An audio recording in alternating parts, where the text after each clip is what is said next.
Pengantin kena prank, syok buka amplop tebal pernikahan ternyata uang mainan. Amplop dalam hajatan pernikahan memang hal yang lumrah di Indonesia. Biasanya amplop tersebut berisikan uang, namun hal tak terduga dialami pengantin berikut ini. Pasalnya ia justru mendapatkan barang mengejutkan di dalam amplop. Awalnya akun TikTok @rogikaresto mengunggah video berdurasi 37 detik. Video tersebut memperlihatkan seorang pengantin wanita berhijab. Si pengantin wanita terlihat duduk di pelaminan, didampingi sejumlah wanita di sekelilingnya. Pengantin tersebut tampak memegang amplop berwarna putih di tangannya.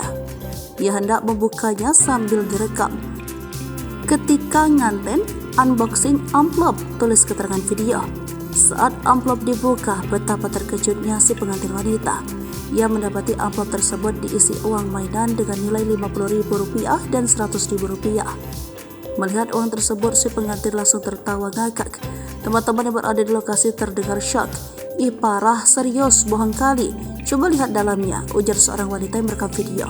Pengantin wanita berusaha memastikan lagi kalau uang tersebut hanya mainan. Ia juga mengecek lagi ke dalam amplop, siapa tahu ada uang sungguhan yang tertinggal. Namun ternyata amplop tersebut benar-benar hanya berisi uang mainan saja. Pada akhirnya pengantin wanita hanya bisa tertawa. Sementara itu, netizen tampak ramai memberikan komentar.